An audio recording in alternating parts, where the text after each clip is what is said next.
அனைவருக்கும் வணக்கம். ஞான சம்பந்தர் சீர்காழியிலிருந்து மெல்ல மெல்ல தனது அடியார் கூட்டத்தோடு தலம் தோறும் சென்று அங்கு உள்ள இறைவனை பாடியும் பரவியும் அவனது மேலான பெருமைகளை எடுத்து சொல்லியும் சைவ சமயத்தினுக்கு உரியதாகிய ஓர் பெரிய விழிப்புணர்வை மக்கள் அனைவரும் ஏற்றுக்கொள்ள தகுந்ததாகிய அந்த வழிபாட்டு முறைமைகளை மெல்ல மெல்ல எல்லா தலங்களுக்கும் கொண்டு சேர்த்து வருகிறார். அந்த வகையில் அவர் நாம போன வகுப்புல பார்த்தது, அவர் வந்த இடம் பந்தனை நல்லூர் வரைக்கும் அவர் வந்ததை பார்த்தோம். பந்தனை நல்லூருக்கு அப்புறம் ஓமாம்புலியூர் வந்ததை பார்த்தோம். ஓமாம்புலியூருக்கு அப்புறம் புத்தூருக்கு வந்ததை பார்த்தோம். புத்தூர்ல தான் ஓமாம்புலியூர்ல தான் பூங்கோடி மடவாள் என தொடங்கும் புறநீர்மை பண்ணுல பதிகம் பாடினார். அதற்கு பிறகு புத்தூருக்கு சேர்ந்தார். அந்த பகுதியை தான் போன வகுப்புல இறுதியா பார்த்தோம். அந்த பாட்டை ஒரு முறை படித்து விட்டு அடுத்த பாட்டுக்கு போகலாம். மற்ற நற்பதி வட தளியின் மேவிய, இதுக்குதான் விளக்கம் சொன்ன போன வகுப்புல. தளினா கோவில்னு அர்த்தம். தளின்ற சொல்லுக்கே கோவில்னு அர்த்தம். அது கல்லால் கட்டப்பட்டிருந்தால் கற்றளின்னு பேரு. அதனாலதான் பழைய காலத்துல கோவிலிலே பணிபுரிதற்கு உரிய தேவர் அடியார்களுக்கு கூட பழைய காலத்துல என்ன பெயர்னா தளியிலார்னு பெயர். தளியை இல்லாக உடையவர்கள், தளினா கோவில்.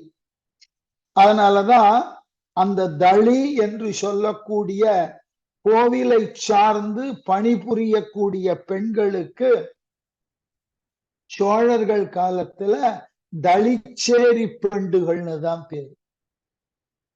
அதனால இந்த தளி என்ற சொல்லுக்கு கோவில் என்று பொருள். அந்த அடிப்படையில வடதளின்னா வட திசையில இருக்கக்கூடிய கோவில். அதற்கு நான் போன வகுப்பிலேயே விளக்கம் சொன்னேன். ஒரு ஊர்ல 2 சிவன் கோவில்கள் இருக்கலாம். அதற்கு தான் மயிலாப்பூரை மேற்கோளாக போன வகுப்புல சொன்னேன். அருண்டேல் ஸ்ட்ரீட்ல ஒரு கோவில் இருக்கு, அது போல் மயிலாப்பூர்ல காபாலி கோவில் இருக்கு. ஆகவே ஒரே ஊர்ல 2 சிவத்தலங்கள் இருக்கலாம். அதை விட வேடிக்க ஒரே தலத்தினுள் ஒரே கோவிலினுள் இருவேறு விதமான சிவ வழிபாடுகள் இருக்கலாம். சான்று வேணும்னா திருவாரூர்ல வன்மீகநாதரும் உண்டு, தியாகராஜரும் உண்டு. அதே போல சிதம்பரத்துல ஆகாச லிங்கமாக இருக்கக்கூடிய லிங்க வடிவில் அமைந்த இறைவரும் உண்டு, ஆடல் வல்லானாகிய நடராசரும் உண்டு. ஆகவே இந்த அடிப்படையான செயல்பாடுகள் ஏன் வந்தன என்றால், அந்தந்த காலத்துல இறை வழிபாட்டிலே ஏற்படுத்தி கொண்ட பல புதிய நெறிமுறைகளும் பல புதுவிதமான ஆகமங்களினுடைய செயல்பாடுகளும் தான், வேற ஒண்ணும் இல்லை. இவைகளுக்கு எல்லாம் ஒரு பிரமாணம் உண்டு. ஆகவே அந்த பிரமாணத்தினுக்கு உட்பட்டு இந்த கோவில்கள் கட்டப்பட்டிருத்தலும் அதற்கு உண்டான வழிபாட்டு முறைகள் எல்லோராலும் ஏற்றுக்கொள்ளப்பட்டிருத்தலுமாகத்தான் இருந்தது. அதனாலதான் வடதளியின் மேவிய அற்புதர், இறைவனுக்கு உண்டான அடைமொழி அவர் அற்புதர். அற்புதர் அடிபணிந்து, அந்த அற்புதராகிய சிவபெருமானை வடதளியிலே சென்று வணங்கி அடிபணிந்து அலர்ந்த செந்தமிழ் சொற்றொடை பாடி, அலர்ந்தன மலர்ந்தன. இந்த அடியவர்களுக்கெல்லாம் இறைவனை பார்க்கின்ற பொழுதே அந்த பார்த்த நிலையிலேயே உள்ளத்தில் பரவசம் ஏற்பட்டு, அந்த பரவசத்தின் காரணமாக அவர்கள் இயல்பாக ஏதோ மனனம் செய்து ஒப்பிப்பது போல பல புதிய பாடல்களை உடனுக்குடனாக உருவாக்கக்கூடிய ஆற்றல் பெற்றவர்கள். இது நடக்குமா, இது இவ்வாறு நடப்பதற்கு வாய்ப்பு உண்டா என்று நானும் உங்களை போல தொடக்க காலத்துல யோசித்தது உண்டு. எப்படி ஒரு தலத்தினுக்கு சென்று எடுத்த மாத்திரத்துல அந்த தலத்தின் வாழ் இறைவனை, அந்த தலத்தின் பெருமை எல்லாவற்றையும் உள்வாங்கி கொண்டு எந்த தடையும் இல்லாமல் ஒரு 11 பாடலை ஒரு அடியவரால் பாட முடிகிறது, இது நடக்குமான்னு கேட்டா இந்த ஐயத்திற்கு ஒரு அழகான விடை உண்டு. எங்கன்னா உவே சாமிநாத ஐயர் எழுதின என் சரித்திரம் என்று அவருடைய வாழ்க்கை வரலாறு ஆட்டோபயோகிராபியா எழுதியிருக்கார். அதுல ஒரு இடத்துல ஒரு அழகான குறிப்பை தருகிறார். பிரமித்து போனேன். அந்த குறிப்பு அவர் வாயாலேயே சொன்னதுதான். அதாவது அவருடைய ஆசான் குடியிருந்த இடம் மயிலாடுதுறை. அவருக்கு உண்டான முறையான அங்கீகாரம் கிடைத்தது திருவாடுதுறை. மயிலாடுதுறைக்கும் திருவாடுதுறைக்கும் இடைப்பட்ட தூரம் ஒரு 9 மைல் தொலைவு. பிள்ளையவர்கள் என்ன செய்வார்களாம், வண்டியில பயணப்படுகின்ற பொழுது, மாட்டு வண்டி தான் அந்த காலத்துல, கூண்டு வண்டின்னு சொல்லுவார்கள். அந்த கூண்டு வண்டியில பயணப்படுகின்ற பொழுது உடனாக தன்னிடம் படிக்கக்கூடிய ஒரு மாணாக்கரை அழைத்து செல்வார். அது பெரும்பாலும் உவே சாமிநாத ஐயராக. அப்படி செல்லுகின்ற பொழுது அவர் புதியதாக ஏதாகிலும் ஒரு காவியத்தையோ அல்லது ஒரு இலக்கியத்தையோ படைப்பதாக இருந்தால் அது பற்றின தெளிவான வரையறுத்த சிந்தனையோடையே அவர் இருப்பார். வண்டியில இவர் முன்னாடி ஏறிக்கொள்வார். அதற்கு அடுத்து உவே சாமிநாத ஐயர் ஏறி அமர்ந்ததன் பின் சிறிது தூரம் ஊர் எல்லையை தாண்டின உடனே கேட்பாராம் பிள்ளை அவர்கள், எழுத்தோலையும் எழுத்தாணியும் கையில இருக்கிறது.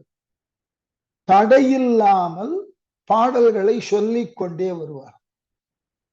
அவர் சொல்ல சொல்ல ஊவேஷா ஓலையில் அதை எழுதி கொண்டே வருவார். சொல்லிட்டு சொல்றார், ஆசான் தான் ஏதோ நெடுநாள் ஒரு இலக்கியத்தை பல முறை படித்து மனனம் செய்வது போல பாடல்களை சொல்லிக் கொண்டே வருவார். புதிதாக அப்பொழுது அவர் கற்பனையில உதித்த பாடல்களும் அப்படி சொல்லிக் கொண்டே வருவார். நாங்கள் திருவாடுதுறை செல்லுகின்ற வரைக்கும் அவர் சொல்ல நான் எழுதுவதாக எங்கள் பயணம் கழியும். சற்றேறக்குறைய ஒரு 150 ஆண்டுகளுக்கு முன்பு வாழ்ந்து மறைந்த பெரும் மேதை மீனாட்சி சுந்தரம் பிள்ளை அவர்கள்.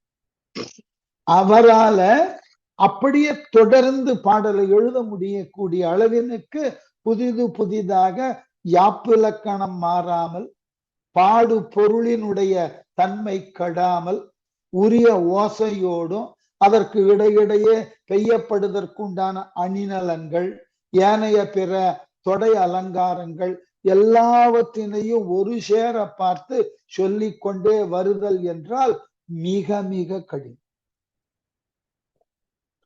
அது சிலருக்கு மட்டுமே வாய்த்தது.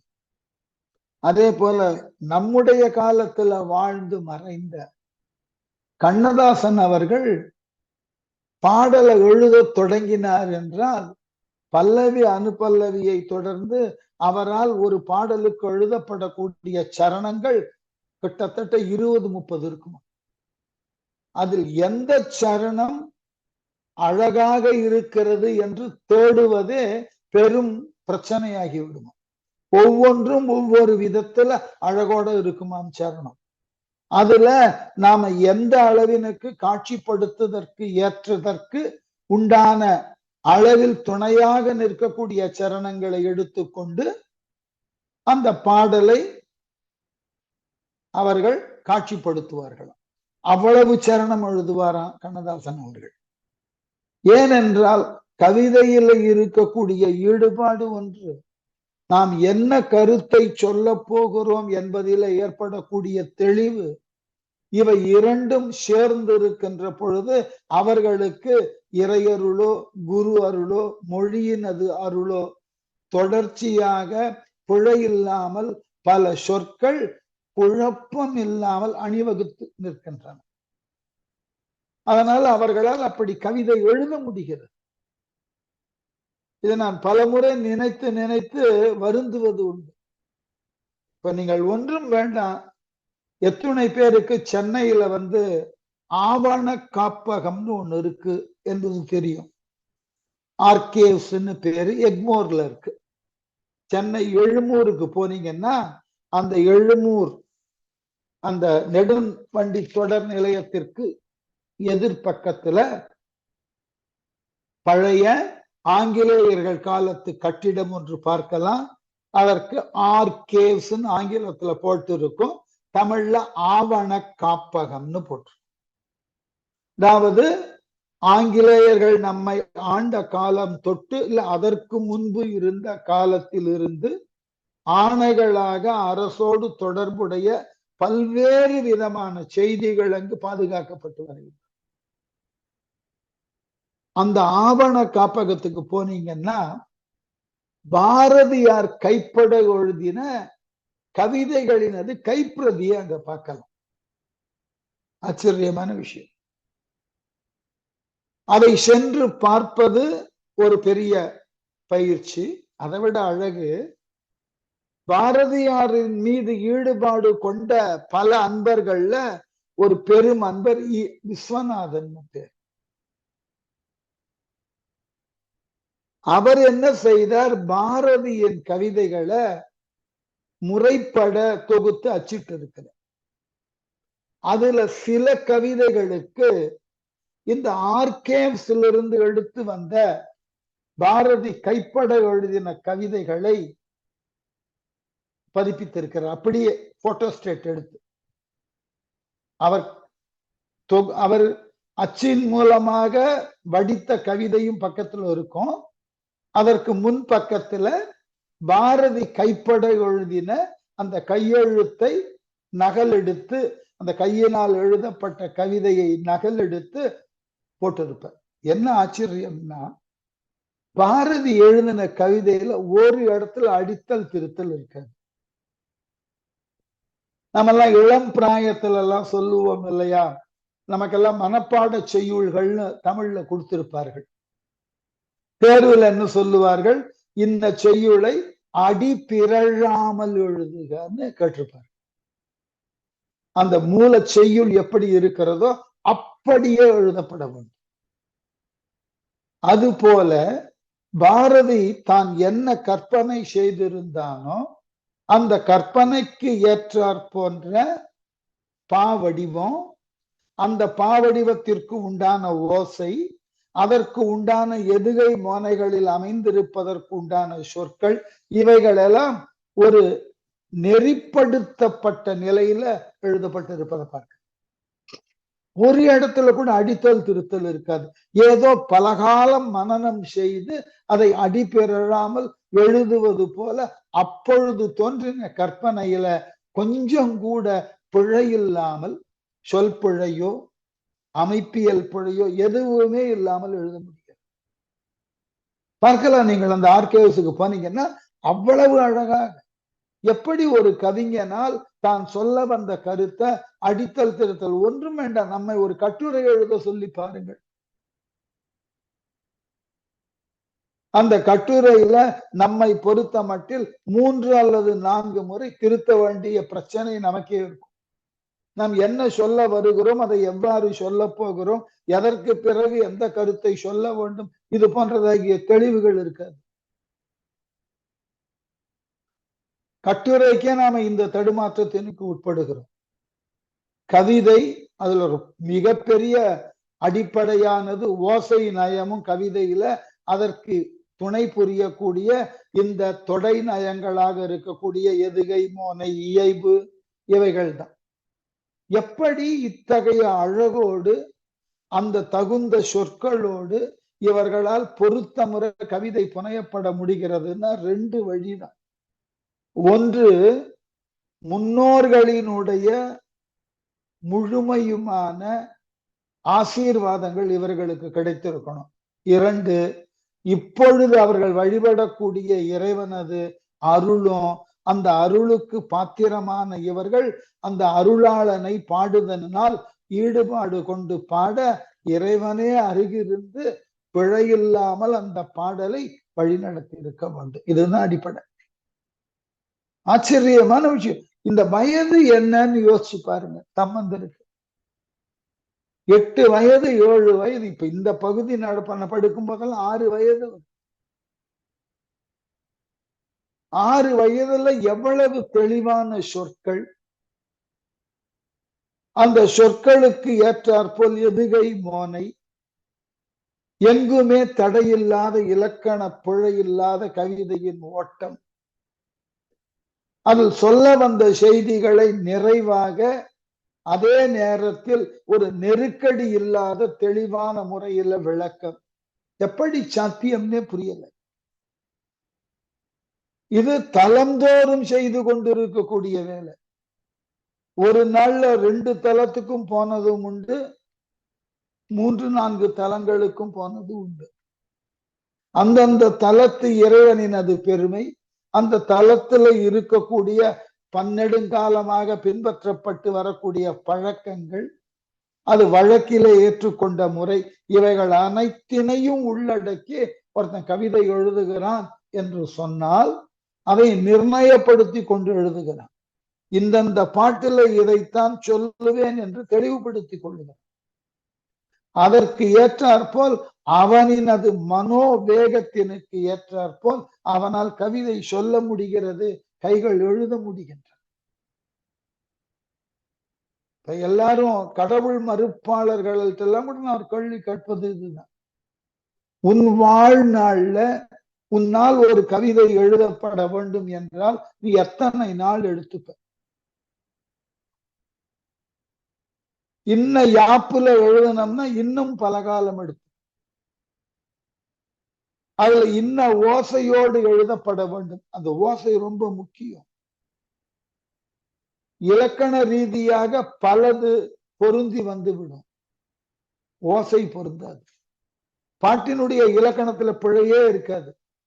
ஓசை என்னன்னா, முதல் வரியில உங்களால் கையாளப்படக்கூடிய சொல் எத்தனை சிலபல் இருந்தனவோ அதே சிலபலுக்கு இணைய அடுத்த வரி அமையணும். அந்த சிலபல் எப்படி இருக்கணும்னா, அவர் எப்படி அந்த சிலபல பிரித்திருந்தாரோ அதே போன்று முதல் வரியில இருக்கக்கூடிய சொற்களுக்கு உண்டான சிலபல் எவ்வாறு அமைக்கப்பட்டிருக்கின்றனவோ அதே போன்று அடுத்த வரியில இருக்கக்கூடிய சொற்களும் ஒருபோல அந்த சிலபலை பெற்றிருக்க வேண்டும். முதல் அடியில 2வது சொல்லு ஒரு நேர் நிறை நேர்னு இருந்ததுன்னா 2வது அடியில அதே 2வது சொல்லு நேர் நிறை நேர்னு இருக்கும். அப்பதான் ஓசை தட்டாமல் இருக்கும் பாட்டு. பாட்டுக்கு உண்டான இலக்கணம் சரியா இருக்கும். இலக்கணம் சரியாக இருந்தாலும் பல விகற்பங்கள் இல்லாமல் ஒற்றை விகற்பத்துல உள்ளீடான தன்மை மாறாமல், பாடப்பட்ட பொருள் மாறலாம், ஸ்ட்ரக்சர் மாறக்கூடாது. அது அவர்களால் எழுத முடிந்திருக்கிறது. ரொம்ப இயல்பா எழுதி இருக்கிறார். இது எப்படி வந்ததுன்னா என்னை பொறுத்த மட்டில் ஒரு விடைதான். அப்பர் போன்றவர்கள் எழுதினார்கள், சுந்தரர் போன்றவர்கள் எழுதினார்கள்னா அவர்கள் வயதினுக்கு பெற்ற அனுபவம், இதை முறைப்படுத்துவதற்குண்டான சிந்தனை எல்லாம் கிடைச்சிருக்கும். சம்பந்தர் 3 வயதுல இதை செய்கிறார்னு சொன்னா வேறு வழியே இல்லை. இறையருள் என்பதை தவிர வேறு எதையும் உங்களால சொல்ல முடியாது. வேடிக்கை என்னவென்றால் 3 வயதுல பேசிவிடலாம். மற்ற இடங்கள்ல கிடைக்கக்கூடிய பாட்டை கேட்டு அது இன்ன ராகம் என்று தெரியவில்லை என்றாலும் பாடுவதற்கு 3 வயது அனுமதி கொடுத்து விடுகிறது. ஆனால் அந்த பாடல் இன்ன யாப்பில் அமைந்திருக்கிறது என்பதை அந்த பதிகத்துல குறிப்பாகவே கொடுக்கப்பட்டிருக்கும். அதை படித்து தெரிந்து கொள்ளுதல் என்பது பெரிய ஆச்சரியமான விஷயம். அதை யூனிஃபார்மா செஞ்சிருக்காங்க. அதனாலதான் அந்த பிரமிப்பு தான் எனக்கு இந்த இடத்துல எப்பொழுதுமே, எப்படி அவர்களால் முடிந்தது பாருங்க. அற்புதர் அடிபணிந்து அலர்ந்த செந்தமிழ் சொற்றொடை. என்ன சொற்றொடைக்கு இவ்வளவு விளக்கம் கொடுத்தேன். அலர்ந்தன்னா மலர்ந்த, செந்தமிழ்னா சிறந்த தமிழ், சொற்றொடைன்னா சொற்களால் தொடுக்கப்பட்ட. தொடை என்றால் தொடுக்கப்படுதல். அதுதான் பழைய காலத்துல மாலைக்கு தொடையல்னே பேர். தொடுக்கப்படுவதினால் தொடையல். ஆகவே அந்த சொல் மாலையை பாடி அங்கு அகன்று அந்த ஊரை விட்டு விலகி, எங்க வடதளியை விட்டு விலகி, தூள் மதில் பொற்பதி வாழ் ஒளி புத்தூர் புக்கனர், பொன்னால் செய்யப்பட்ட மதுளை உடைய திருவாழ்வொளி வாழ்வொளி புத்தூருக்கு போய் சேர்ந்தார். அந்த தலத்திலும் ஒரு பதிகம் பாடியிருக்கார். இதெல்லாம் அடுத்தடுத்து வந்த நிகழ்வுகள் கவனியுங்கள்.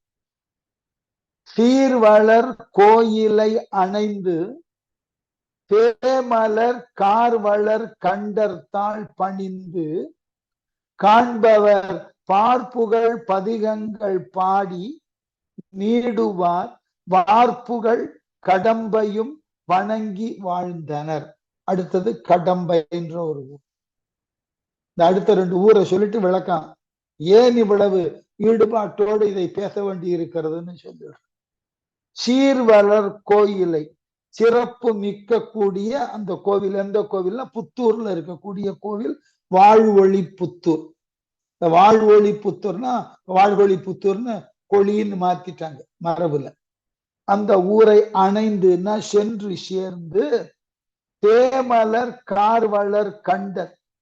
எப்படின்னா தேன் பொருந்திய கருங்குவளை மலர். எங்க கார் வளர்னா கரிய நிறத்தினை பெற்றுள்ள குவளை மலரினை போன்று தனது தொண்டையை கொண்டுள்ளவர். நஞ்சு அருந்தியதினாலே கருத்த தொண்டை. அது எது போல காட்சி அளிக்கிறதா? கருத்திருக்கக்கூடிய மலரை போல் காட்சி அளிக்கிறதாம். ஆகவே கரும் குவளை மலரை போல, அந்த மலரில் உள்ள கருமை போல தனது தொண்டையை கருக்க செய்து கொண்டிருக்கக்கூடிய அல்லது கருத்த நிறத்தில் அமைய பெற்றுள்ள சிவபெருமானை வணங்கி பணிந்து காண்பவர் பல்புகழ் பதிகங்கள் பாடி நீடுவார். இவரோடு சேர்ந்து அந்த தலத்தில் உள்ள இறைவனை பார்த்து பரவசமாகி வழிபடக்கூடிய இவரோடு வந்த அடியவர்களெல்லாம் பேரானந்தத்தில் திளைத்திருக்க அப்பொழுதும் சில பதிகங்கள் அவர் பாடியிருக்கிறார். காண்பவர் பார்ப்புகள் பதிகங்கள் பாடி நீடுவர்.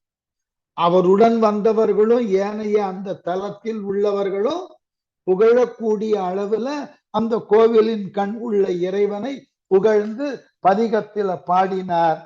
அந்த அந்த திரு வாழ்கொழி புத்தூர்ல பாடிய பதிகம் பொடி உடைய மார்பினர் என்று தொடங்கக்கூடிய தக்கராக பண்ணில் அமைந்த பதிகம். அதுக்கப்புறம் என்ன குறிப்பு? பார்ப்புகள் பதிகங்கள் பாடி. பதிகம்னா 11 பாட்டு, பதிகங்கள்னா பல பதிகங்கள் பாடி இருக்காரா. அதுக்கு ஒரு குறிப்பு தருகிறார் உரை எழுத வந்த ஆசிரியர். எப்படியா? பாடிய பதிகம் பொடி உடை மார்பினீர் என தொடங்கும் தக்கராக பண்ணில் அமைந்த பதிகம் ஆகும். இப்பதிகத்து வரும் பாடல் தோறும் அப்பெருமான் அடியினை காண்போம் சேர்வோம் சார்வோம் என உலகினரை உளப்படுத்தி கூறுவதால் பார்ப்புகள் பதிகங்கள் என்றார். என்ன அழகான மேற்கோள்! ஏன் சேக்கிழார் அந்த குறிப்பிட்ட ஊர்ல இருந்த பதிகத்திற்கு பார்ப்புகள் பதிகம், உலகத்துல இருக்கக்கூடிய மக்கள் எல்லோராலும் புகழப்படுதற்கு உரிய பதிகம்னு ஏன் சொன்னார்னா, அந்த தக்கராக பண்ணில் அமைந்த பொடி உடை மார்பினர் என்று தொடங்கக்கூடிய பதிகத்துல ஒவ்வொரு பாடலினுடைய இறுதியிலும் இப்படிப்பட்டதாகிய இறைவனது திருவடியை சேருவோம், காண்போம், அடைவோம், சாருவோம் என்று அங்கு இருக்கக்கூடிய அனைத்து பக்தர்களினது வெளிப்பாடான வேண்டுதலை இவர் பாடினதனால பார்ப்புகளும் உலகத்துல இருக்கக்கூடிய எல்லோராலும் புகழப்படக்கூடிய அளவினதாகிய நிலையில அங்கு பதிகம் பாடினார். அந்த பதிகம் பாடி பதிகங்கள் என்று பன்மையால் மேலும் பல பதிகங்கள் இருந்திருக்கலாம். குறிப்பு, பதிகங்கள் பாடி பார்ப்புகழுதல்னா அவரோடு இருக்கக்கூடிய அடியவர்கள், ஏனைய மக்கள், அந்த தலத்திலேயே இருக்கக்கூடிய இறை பற்றாளர்கள், இவர்களையெல்லாம் உள்ளடக்கி சொல்லுவதற்குத்தான் பார்ப்புகள்னு சொன்னார். பதிகங்கள்னு பன்மையில சொன்னதனால இந்த பொடி உடை மார்பினர் என்று தொடங்குவதற்கு உண்டான பதிகம் அல்லாமல் ஏனைய பிற பதிகங்களும் அவர் பாடியிருக்கலாம். அது நமக்கு கிடைக்கல. ஆகவே வார்ப்புகள் கடம்பையும் வணங்கி வாழ்ந்தார். அவ்வாறு பாடினதற்கு பிறகு நிறைந்த புகழை கொண்ட திரு கடம்பூரையும் வணங்கினார். அடுத்த தலம் கடம்பூர். எவ்வளவு வேகமா போறாருன்னு பாருங்க. நான் ஒரே நாள்ல சில தலங்களை போய் தரிசிப்பதும் உண்டு அடியவர்கள், அல்லது பல நாள் ஒற்றை தலத்தை தரிசிப்பதிலேயே அங்கேயே அமர்ந்து விடுதல். அவர்களுக்கு உள்ளுணர்வு என்ன சொல்லுகிறதோ அதனுக்கு உட்பட்டு அவர்கள் நடப்பார்கள், மாற்ற முடியாது. ஏன் ஒரு ஊர்ல பல நாள் இருக்கிறார்கள் தெரியாது. எது குறித்து ஒரு ஊரை பார்த்த மாத்திரத்திலேயே வணங்கி புறம் செல்லுகிறார்கள் தெரியாது. அது ஒரு கடினமான கலை. என்ன நோக்கிலே இவர்கள் இந்த தலத்தினை பாட முன்வந்தார்கள் தெரியாது. அவர்களுக்கு அந்த தலத்தின் உள் நுழைகின்ற பொழுது ஒரு ஈர்ப்பு ஏற்படணும். ஏன் சொல்ல வரேன்னா, இவர்கள் சொல்லக்கூடிய தலங்களுக்கு எல்லாம் அடிப்படையா பக்கத்துல ஒரு பெரிய தலம் இருக்கு. அங்க போய் ஒரு பதிகமே பாடல. ஏன் இவ்வளவு விரிவாக சொல்ல முடிகிறதுன்னா, அதெல்லாம் நீங்கள் பார்த்து வந்த ஊர்கள் எல்லாம் எங்கள் ஊர். எங்கள் ஊர் என்றால் நான் தஞ்சை மாவட்டம், மயிலாடுதுறை பொழுது தனி மாவட்டம் ஆகிவிட்டது. அந்த மாவட்டத்தினுக்கு, அந்த மயிலாடுதுறை என்ற நகரினுக்கு அடுத்ததாய் இருக்கக்கூடிய பல சிறு சிறு நகரங்கள்ல ஒன்று செம்பனார் கோவில் என்பது. மயிலாடுதுறையிலிருந்து 12 கிலோமீட்டர் பொறையார் செல்லக்கூடிய பாதையில் இருக்கு. பொறையார் தரங்கம்பாடி செல்லக்கூடிய பாதையில இருக்கு. அந்த பாதையில பல சிவத்தலங்கள் இருக்கின்றன. ஒன்றல்ல இரண்டல்ல. அது ஒரு வாழ்க்கையினுடைய அழகு. அவ்வாறு உண்டான தலங்களை தேடி போய் பார்ப்பது வரிசையா. ஆக்கூர்ல அகோர மூர்த்தியிலிருந்து தொடங்கும். அதற்கடுத்து செம்பனார் கோவில், அப்புறம் திருக்கடையூர், தில்லையாடி, வள்ளியம்மை இருந்த ஊர் தில்லையாடி. வரிசையா தலங்கள், தலந்தோறும் இறை கோவில்கள், நல்ல வழிபாட்டு முறை. ஒவ்வொரு கோவிலும் அளவில் மிக பெரியது. நாம நினைக்கிறோம் தஞ்சை கோவில் தான் பெருமளவிலே பரப்பளவை உடையதுன்னு. இல்ல, அது பிற்காலத்துல சோழ மன்னனால் கட்டப்பட்டது என்ற பெருமையினால் பெருமளவிலே அதற்கு பாராட்டும் சிறப்பும் வந்து சேர்ந்து விட்டன. அதனை காட்டிலும் பெரிய பரப்புடைய பல உயர்ந்த கோவில்கள் தமிழகத்தில் இன்றும் உண்டு. அந்த கோவில்களை எல்லாம் மெல்ல மெல்ல மக்கள் புறக்கணிப்பதற்கு உட்படுகிறார்கள் என்று கேள்விப்படுகிறோம். இல்லை, அந்த மாதிரி தலங்களை தான் தேடி தேடி போய் பார்க்கணும். நாம போய் போய் பார்க்க பார்க்கதான் அந்த தலத்தினுக்கு மீண்டும் ஒரு வாழ்வு கிடைக்கும். இது ஒரு அடிப்படையாக ஒவ்வொருவரும் செய்யக்கூடிய செயலா இருக்கும். அது ஒரு அற்புதம். ஏன்னா அந்தந்த தலங்கள் எல்லாம் நாளடைவில் மக்கள் வருகை குறைந்து வெளியே சொல்ல முடியாது. சில கோவில்கள்ல அன்றாடம் இறைவனுக்கு தீபம் போடுவதற்கு கூட போதிய வருமானம் வருவதில்லை. நினைச்சு பாருங்க. உலகுக்கே ஒளியை தரக்கூடிய அந்த இறைவன் குடிகொண்டிருக்கக்கூடிய கோவிலுக்கு ஒரு விளக்கை ஏற்றுவதற்கு கூட போதுமான அளவினுக்கு நெய்யோ எண்ணெயோ வாங்க வேண்டிய தேவை ஏற்பட்ட பொழுது அதை வாங்குவதற்கு உரிய பொருளாதார வசதி அந்த கோவிலின் அது நிர்வாகத்தில் இல்லைன்னா இது எவ்வளவு பெரிய துன்பம். சில தலங்களை போய் பார்த்தால்தான் புரியும். நாம நினைப்பது போல் அவ்வளவு எளிதே கிடையாது. ஏனென்றால் இவரால் சொல்லி செல்லப்பட்ட அத்தனை தலங்களும் காவிரி கரையை ஒட்டி அமைந்த தலங்கள், அத்தனை தலங்களையும் போய் பார்த்திருக்கும். அவைகளை எல்லாம் இந்த அடியவர்கள் பாடியதோடு சரி, அதன் பின் வந்தவர்கள் பெருமளவில் இந்த அடியவர்களால் சொல்லப்பட்ட பல உயர்ந்த மானுடர்களை பற்றி தெரிந்து கொள்ளாமலேயே நம் வாழ்க்கை கடந்து விட்டது.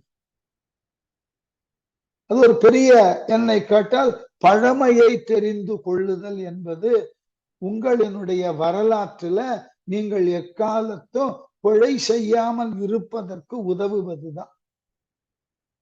ஒரு மன்னன் அவனது வரலாறு எந்த அளவுல நமக்கு முக்கியம்னா, அவன் எப்பொழுது எல்லாம் தவறு செய்தான், அதனால் ஏற்பட்ட விளைவுகள் என்ன என்பதை வரலாறு சுட்ட அதை கற்கின்ற பொழுது அதனை போன்றது ஒரு தவற நாமும் செய்துவிடக் கூடாது என்ற ஒரு ஜாக்கிரதையான உணர்வு இதற்குத்தான் தேவை.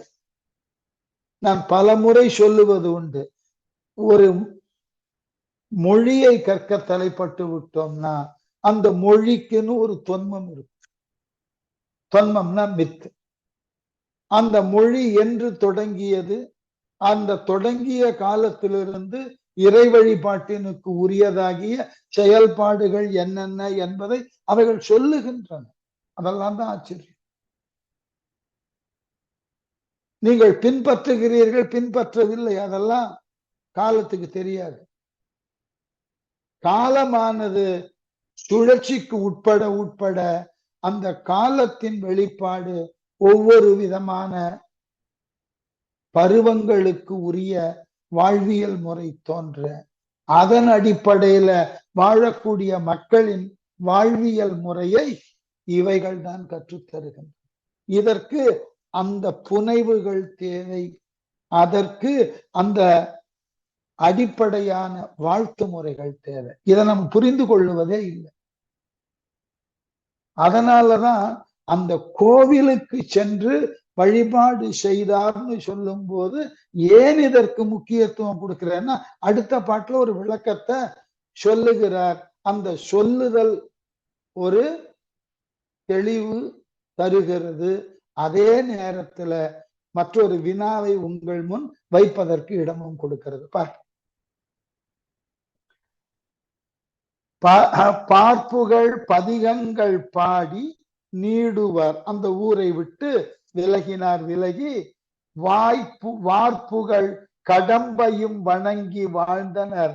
அங்க திருப்பதிகங்களை பாடி நிறைந்த புகழ் கொண்ட திரு கடம்பூரையும் வணங்கினார். அடுத்த தளத்துக்கு வந்துட்டாரா, பந்தநல்லூர்ல இருந்து பார்க்கிறோம். கடம்பூருக்கு வந்ததுக்கு அப்புறம் என்ன செய்தார்? நம்பரை நலம் திகழ் நாரையூரினில், கடம்பூருக்கு அப்புறம் நாரையூர், நாரையூரினில் கும்பிடும் விருப்பொடு குறுகி கூடிய வம்பலர் செந்தமிழ் மாலை பாடி நின்று எம்பீரான் கவுனியர் தலைவர் ஏத்தினார். எங்க? திருநாரையூர்ல. திருநாரையூர் வரலாற்றில் அவன் தெரிந்து வைத்திருக்கக்கூடிய ஒரு ஊராக இருக்கணும். யாருக்கானா தெரியுமா நாரையூரினுடைய பெருமை? பிற்காலத்துல இந்த தேவாரங்களை எல்லாம் ராஜராஜ சோழனது வேண்டுகோளுக்கு இணங்க அதை தொகுத்தும் முறையாக வகுத்தும் கொடுத்த அடியார் யாருன்னா நம்பியாண்டார் நம்பி என்பவர். அவர் இந்த நாரையூர் என்ற தலத்திலே அவதரித்தவர்.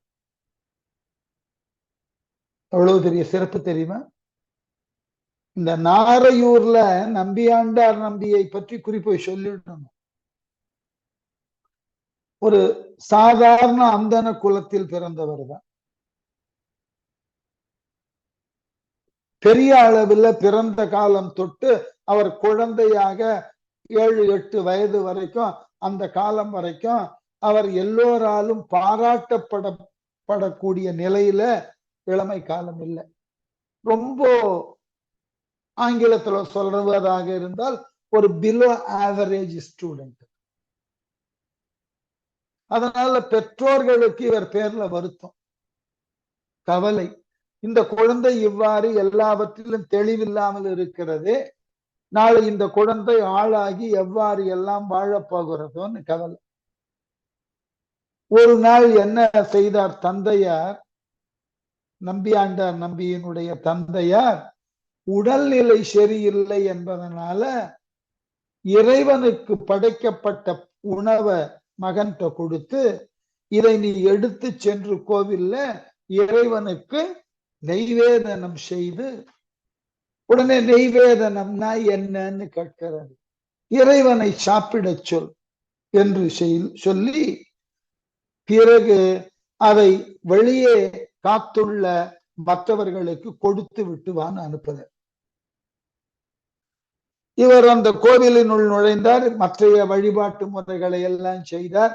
அந்த உணவினை படைக்கக்கூடிய நேரம் வரும்போது திரையிடுவார்கள், திரையிட்டார். இறைவன்கிட்ட மல்லுக்கு நிற்கிறார், சாப்பிடுங்க. இவனுக்கு புரியல இறைவர் அந்த கல் சிற்பம் எவ்வாறு வந்து உணவு, ஆனால் நம்பிக்கை சாப்பிடு. நீ சாப்பிடவில்லை என்றால் என்னுடைய பெற்றோர்கள் என்னை திட்டுவார்கள் என்று சொல்லி பார்க்கிறார். எந்த புடைப்பெயர்ச்சியும் இல்லை அந்த தெய்வ உருவில் இருந்து. இறுதியில நீ வந்து உண்ணுவதாக இல்லை என்றால் நான் என் தலையை உன்னுடைய பீடத்திலேயே மோதி கொள்வேன்னு முயன்ற பொழுது இறைவன் தோன்றுகிறார். விநாயகர் தோன்றி அவரால் கொடுக்கப்பட்ட உணவை உண்டு நம்பியாண்டார் நம்பி ஓதாமலேயே சிவஞானம் என்கின்ற மாபெரும் அறிவை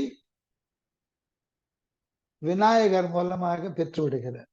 விநாயகர் இப்படிப்பட்ட அன்புடையானுக்கு நம்மால் செய்யப்படக்கூடிய உதவி, அவன் ஓதாமலேயே சிவஞானத்தினுடைய அனைத்து விதமான செய்திகளையும் ஓதாமலேயே கற்காமலேயே கற்றுவிட்ட. கோவில் பகுதியில அந்த இறைவன் அந்த உணவை உண்டு விட்டு இந்த சிவஞானத்தை இவருக்கு கற்றுக் கொடுத்து ஓதாமலேயே இவருக்கு உபதேசித்து மறைந்தும் போனார். வெளியே வந்த குழந்தை, மன்னிக்கணும், வெளியே வந்த குழந்தை மற்றவர்கள் எல்லாம் எங்கே பிரசாதம்னு கேட்ட பொழுது எல்லாம் இறைவனே உண்டு விட்டார்னு பதில் சொல்லிட்டு, இவர்களுக்கெல்லாம் கடுமையான கோபம். இந்த குழந்தை உள்ளே அமர்ந்து கொண்டு வந்த பிரசாதத்தை எல்லாம் தானே உண்டு விட்டு இப்பொழுது நம்மை ஏமாற்றுகிறது என்று சொல்லி, அந்த குழந்தை இவ்வாறு செய்தது எங்களை ஏமாற்றி விட்டது என்று அந்த குழந்தையின் பெற்றோர்களிடம் எல்லோரும் சென்று சொல்லிவிட்டார்கள். தந்தைக்கு கடுமையான கோபம். மகனை அழைத்து கேட்கிறார். மகன் திரும்ப திரும்ப சொல்லுகிறார், இல்லை, இறைவன் தான் உண்டான். எப்படியோ மாற்றி கேட்கிறார். ஒரே பதில் தான் அவனிடம். சரி, இதனது உண்மையை தெரிந்து கொள்ள வேண்டும் என்ற ஆர்வத்தினால மறுநாள் என்ன செய்தார் தந்தை, அவரிடமே மகனிடமே நெய்வேத்தியத்திற்கு உண்டான உணவை கொடுத்து விட்டு அவர் அறியாமல் பின்தொடர்கிறார். கோவிலின் உள்ளே சென்று ஏனைய பிற வழிபாட்டு முறைகளை எல்லாம் செய்த பின் கொண்டு வந்த உணவை படைப்பதற்கு கதவை சாத்தியவர், கதவை சாத்திவிட்டு இறைவன்கிட்ட கடுமையாக பேச ஆரம்பித்து விட்டது அந்த குழந்தை. நேற்று நீதானே வந்து உண்டாய், நீ உண்டாய் என்று நான் ஊரிலே சென்று சொன்னால் ஒருவரும் நம்பவில்லை. என் பெற்றோர்கள் என்னை அடிக்காத குறைதான், அந்த அளவிற்கு என் மீது அவர்களுக்கு நம்பிக்கை போய்விட்டது. நீ இவ்வாறு செய்யலாமா என்று கேட்ட பொழுது மீண்டும் இறைவன் அவர் முன்னே தோன்றி இனி உன்னை யாரும் கண்டிக்க மாட்டார்கள், உன்னை யாரும் தண்டிக்க மாட்டார்கள், உனக்கு உண்டான சிவஞான அறிவினை கொண்டு உலகம் உன்னை பாராட்டும், ஆகவே நீ கவலை கொள்ளாதே என்று மீண்டும் அந்த உணவை, அன்று கொண்டு வந்த உணவை இறைவன் உண்ணத் தொடங்க, மூடிய கதவினுக்கு வெளியே தாவித்துவாரத்தின் வழியாக இந்த காட்சியை தந்தை பார்த்து பரவசமாக, தன் தனையன் முன்னே இறைவனே வந்து அருள் பாலிக்கக்கூடிய அழகானது ஒரு காட்சி. அந்த நைவேத்தியம் முடிந்தது, குழந்தை வெளியே வந்தது, வாய் திறந்து சொல்லுகிறது, இன்றும் இறைவன் வந்து உண்டான். உன்னை தந்தையார் மகன் கால்ல விழற, யார் ஒருவருக்கும் கிடைக்காததோர் வாழ்க்கை உனக்கு கிடைத்திருக்கிறது. இத்துணை காலம் பூஜை செய்த எனக்கு அவனது அருள் கிடைக்கவில்லை, ஆனால் நீ 2 நாளிலே இறைவனது அருளை பூரணமாக பெற்று நீ அழைத்த போதெல்லாம் அவன் வந்து உன்னால் கொடுக்கப்பட்ட உணவை உண்டிருக்கிறானே என்ற பொழுது தன்னுடைய அந்த சிவஞானத்தை பெற்ற ஆற்றலை கொண்டு பாடத் தொடங்குகிறார். அந்த நம்பியாண்டார் நம்பி வாழ்ந்த ஊர் தான் நாரையூர். சில ஊர்களை பத்தின பெருமைகளை தெரிந்து கொள்வது எதற்குனாக்க, இப்படிப்பட்ட மாபெரும் ஞானியர்கள் பலர் இந்த நாட்டுல இருந்து மறைந்திருக்கிறார்கள். இந்த நாட்டுக்கு அது ஒரு பெரிய பெருமை. பாரதி அதை குறிப்பால் உணர்ந்து பேச ஆரம்பிச்சார். இந்த நாட்டுல இல்லாத ஞானமான்னு கேட்டான். பலவிதமான சாத்திரங்கள் தோன்றின மண் இது. உலகினுக்கே வழிகாட்டுதற்கு உண்டான ஆற்றல் அனைத்தையும் ஒருங்கே வாய்க்க பெற்ற மண் இந்த மண். அத மனதில் கொண்டு சேக்குழாருன்னு சொல்றார், நலந்திகள் நாரை ஊரினில், நம்பரைனா இறைவன் சிவபெருமானை அனைத்து நலங்களும் பொருந்தி இருப்பதற்கு உரிய ஊராகிய நாரையூரினில் கும்பிடும் விருப்பொடு அங்கு சென்று அங்கு குடிகொண்டுள்ள இறைவனை வணங்க வேண்டும் என்ற ஆர்வத்தோடு குறுகினா சென்று சேர்ந்தார், குறுகினார்னா அடைந்தார், சேர்ந்தார்.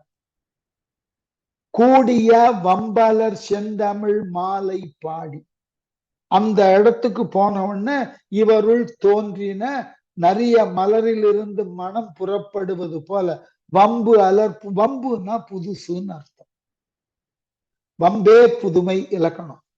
வம்பு அலர்னா புதியதாக மலர்ந்த மலர் போல செந்தமிழ் மாலை பாடி, அந்த ஊர்ல நாரையூர்ல மீண்டும் ஒரு பதிகம் பாடுகிறார்.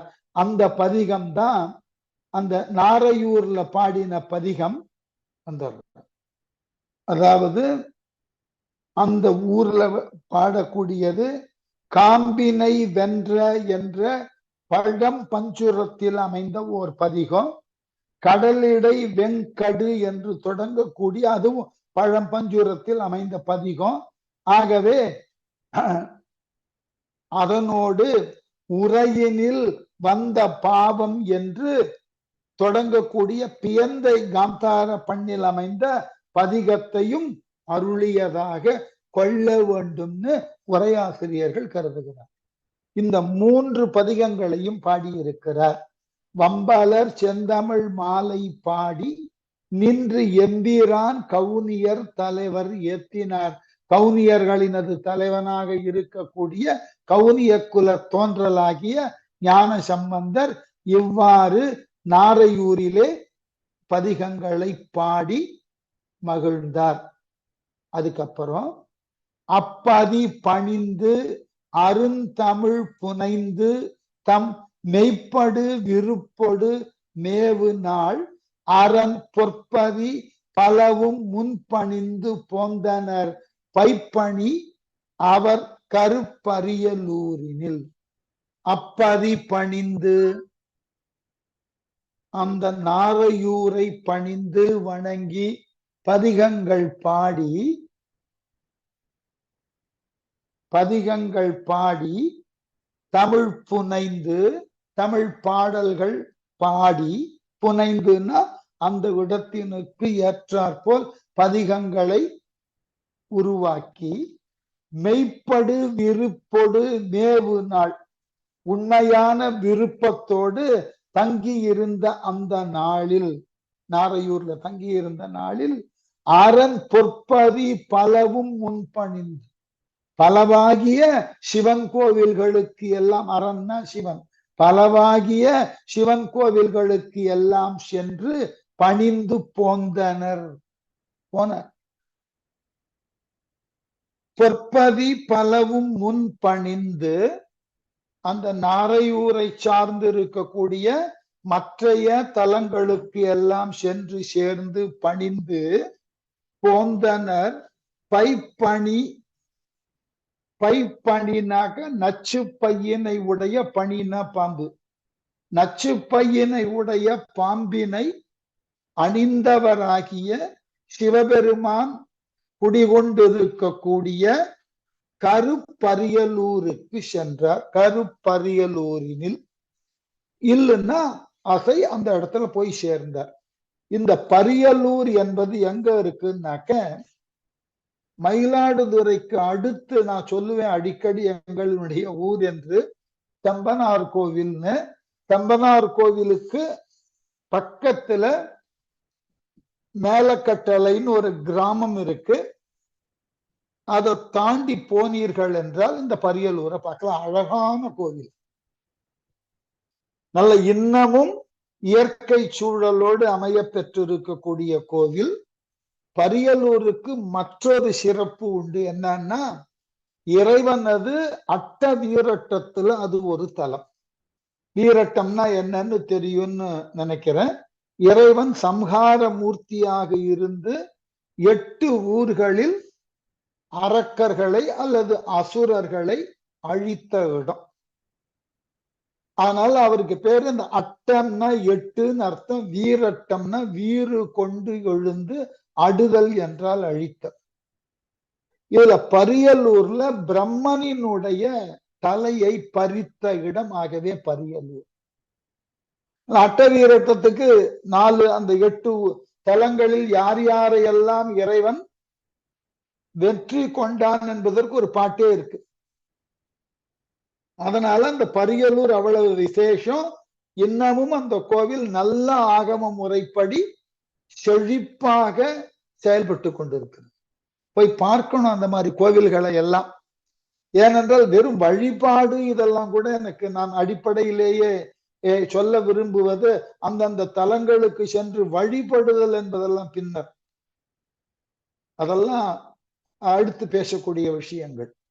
அந்த காலத்துல இப்படிப்பட்டமாகிய தலங்களை தேர்ந்தெடுத்து அந்த தலங்களுக்கு உரியதாகிய புராண மரபுகளை எல்லாம் முறையாக பாதுகாத்து, அதன் பிறகு அந்த இடத்துல ஒரு அழகான கோவிலை, கற்றளிகள் எல்லாம் கருங்கல்லினால் செய்யப்பட்ட கோவில்கள். தஞ்சை மாவட்டத்திலேயே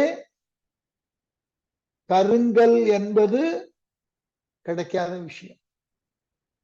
மலையே இல்லாத மாவட்டம். அந்த மாவட்டத்தில் அவ்வளவு கற்றளிகள். கும்பகோணம் மயிலாடுதுறை பாதையில இந்த கடற்கரை ஆகிய தரங்கம்பாடியிலிருந்து கும்பகோணமோ அல்லது திருநள்ளாறு வாயிலாக காரைக்கால் பகுதிகளுக்கோ அந்த கிட்டத்தட்ட ஒரு 50 மைல் சுற்று வட்டத்தில், 50 மைல் ஆரமாக வைத்துக் கொள்ளுங்கள். ரேடியஸ் 50 மைலை வைத்து ஒரு சுற்று எடுத்தீர்கள் என்றால் அந்த சுற்றுக்குள் வரக்கூடிய பெரும்பான்மையான தலங்கள் கற்றளிகளே. புதையில கட்டப்பட்டதே கிடையாது, எல்லாம் கற்றளிகள். கோவில்கள் எல்லாம் கருங்கல்லால் கட்டப்பட்டன. உள்ள இருக்கிற சிற்பங்கள் எல்லாம் கருங்கல்லால் செய்யப்பட்ட லிங்கங்களே. பின்னாளில் அவைகள் உற்சவ மூர்த்திகளாக வந்த இறைவர்கள், இறை படிமங்கள் எல்லாம் பஞ்சலோகத்தில் செய்யப்பட்டது சோழர்கள் காலத்துல.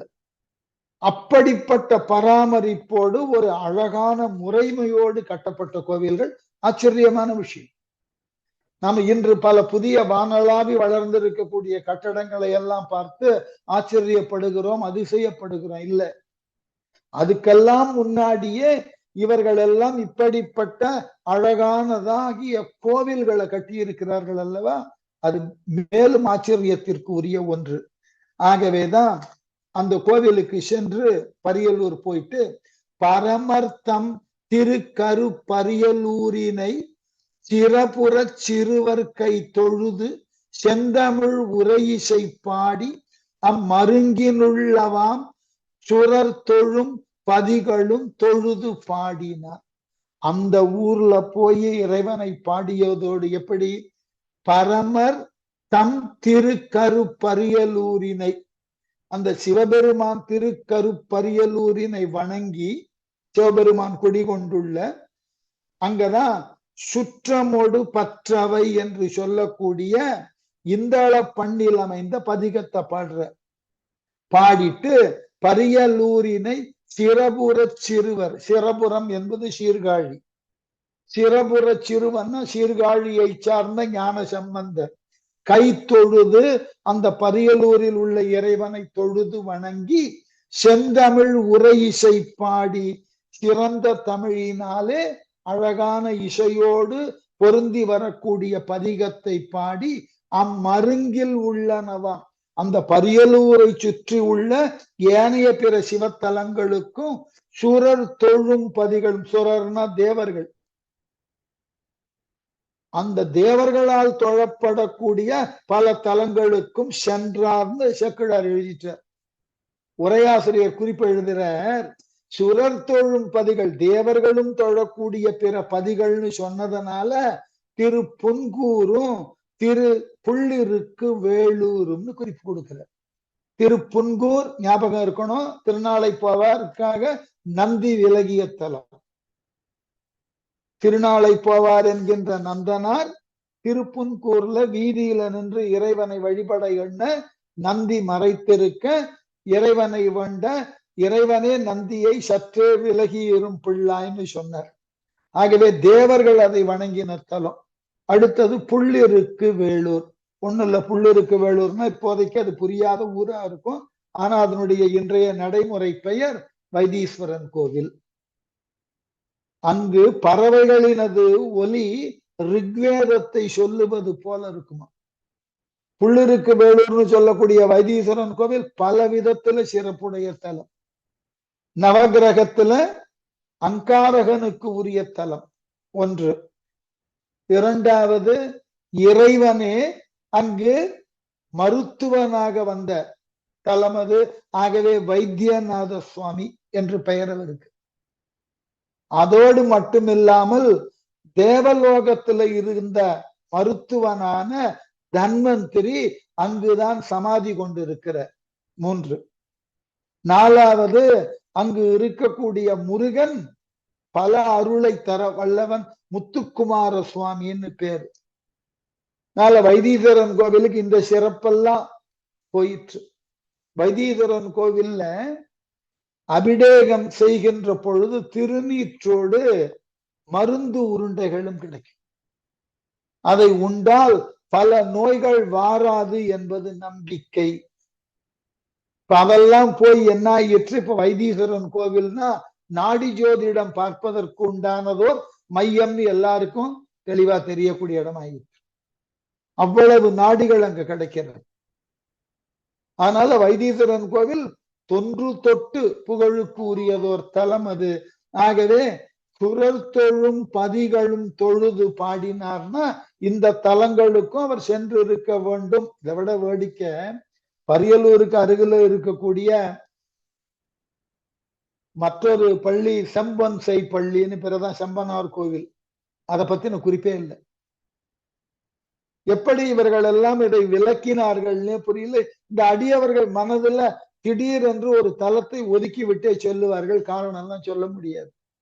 ஆகவே மண்ணுலகு செய்த தவ பயனாய் உள்ள வள்ளலார் அப்பதிகள் வணங்கி ஏகி எண்ணில் முரசிறங்கி எழ பணிலம் ஆர்ப்ப இலங்கிய காலம் சின்னம் எங்கும் ஊத கண்வளர் மென் கரும்புமிடை கதிர் செஞ்சாலி கதலி கமுகுடன் ஓங்கும் கழனி நாட்டு தென்னிலவு சூடிய தம் பெருமான் வைகும் திரு பிரம்மபுரம் செல்லும் போது.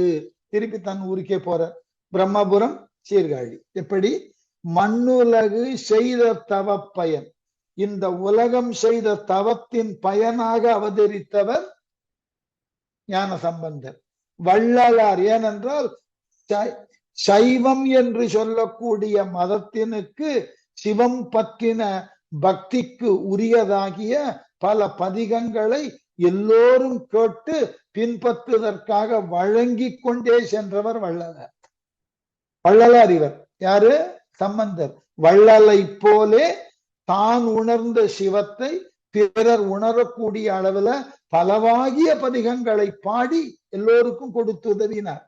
அப்பதிகள் வணங்கி ஏகி மேலே சொல்லப்பட்ட தலங்களுக்கெல்லாம் சென்று இறைவனை வணங்கி ஏகி அந்த ஊரை விட்டு எண்ணில் முரசு இயங்கி எழ, அளவிற்கு அதிகமான முரசங்கள் முழங்க, பணிலம் மார்ப்ப, கொடிகள் ஆரவாரம் செய்ய, இலங்கிய கால சின்னம் எங்கும் ஊத, இவருக்கு கொடுக்கப்பட்ட காலம் என்கின்ற சின்னம் எல்லா திக்குகளிலும் ஒலியை எழுப்ப, கண் வளர் மென் கரும்பும் மிடை, மென்மையான கரும்புகள் வளர்ந்திருக்கக்கூடிய, கண் வளர்ன கணுக்களை உடைய கரும்புகள் அர்த்தம்.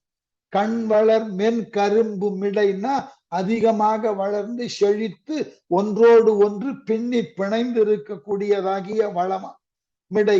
அதனோடு கதிர் செஞ்சாலி, கரும்போடு செஞ்சாலின நல்ல நெற்பயிர்களும் சேர்ந்து விளைந்திருக்க, கதலி கமுகுடன், கதலி வாழை கமுகுன்னா பாக்கு, ஓங்கும் கழனி, இத்தகைய நன்சை பயிர்கள் மிக்கு விளங்கக்கூடிய அந்த ஊராகிய கழனி நாட்டு தென்னிலவு சூடிய, இப்படிப்பட்ட இயற்கை வளம் உரிய நாடு.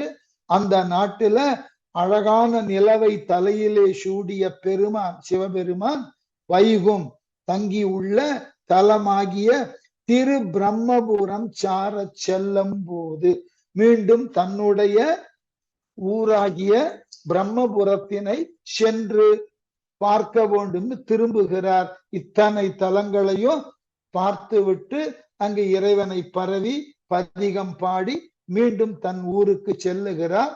அங்கு என்ன நிகழ்ந்தது என்பதை அடுத்த வகுப்புல தொடரும்.